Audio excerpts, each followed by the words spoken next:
अगर कोई सुनसान रास्ते पर आपको सिर्फ एक कप चाय के लिए रोक ले, तो याद रखिए, कुछ चाय की दुकानों में चाय नहीं, जिंदा लोगों की किस्मत उबलती है। ये कहानी है एक ऐसे आदमी की जो बारिश से बचने रुका था और खुद को एक ऐसी रात में फंसा बैठा जो आज भी खत्म नहीं हुई। स्पूकी शाला। साइकिल चलाते चलाते मोहन ने एक बार आसमान की ओर देखा। राख के रंग का आसमान, जैसे किसी पुराने आग की परछाई। बादल नीचे झुक रहे थे और हवा बिल्कुल थम चुकी थी। इतनी चुप कि मोहन को अपनी सांसों की आवाज सुनाई देने लगी। उसे समझ आ गया तूफान आने वाला है, लेकिन उसे पहुंचना था नरसिंहपुर और वो अभी बहुत दूर था।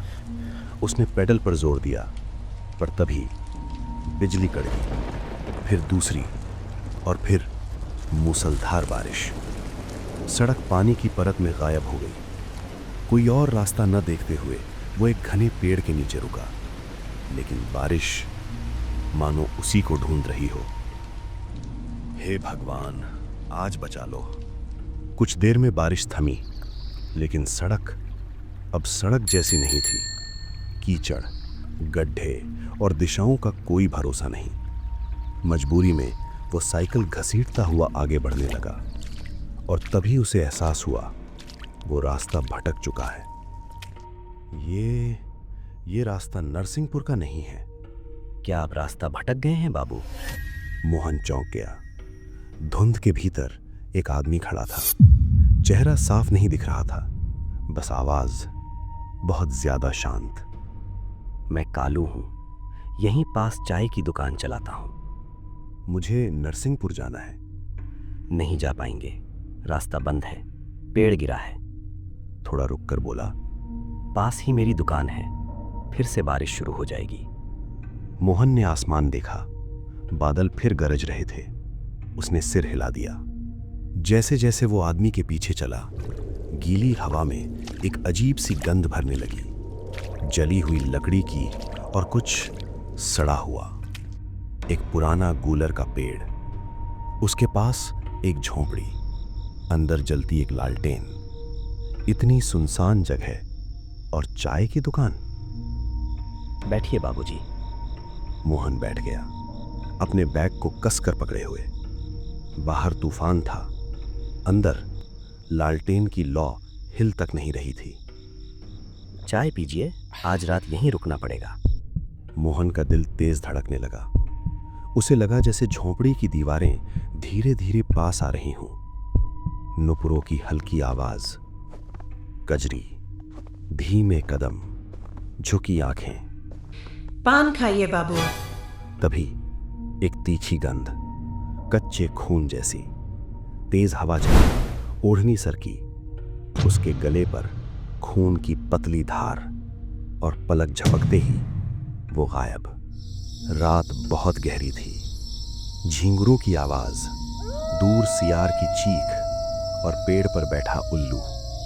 मोहन बुदबुदाया, भगवान सुबह कर दो।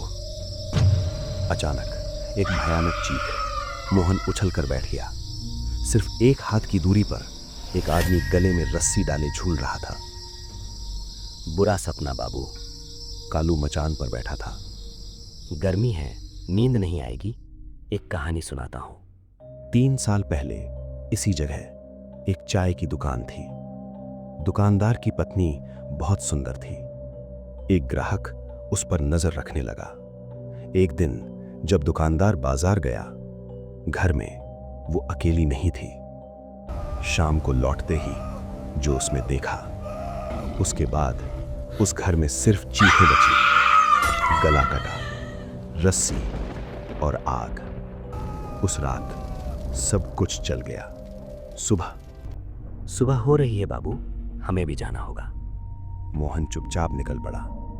कुछ दूर जाकर उसे याद आया, पैसों का बैग।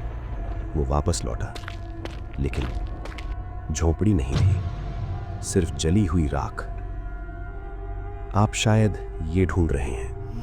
पीछे से आवाज आई, वही गंध, वही ओढ़नी, कजरी, खून से सना चेहरा।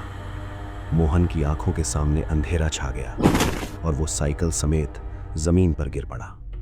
कुछ रास्ते मंजिल तक नहीं ले जाते, कुछ चाय की दुकानें कभी बंद नहीं होती, और कुछ रातें आज भी किसी अगले मुसाफिर का इंतजार कर रही हैं। आज रात जब आप सोएंगे तो एक बार सोचिएगा जरूर, अगर कहानी ने आपकी नींद उड़ा दी हो तो उस स्पूकी साला को सब्सक्राइब करें। मिलते हैं अगली डरावनी सच्चाई के साथ। Good night if you can sleep.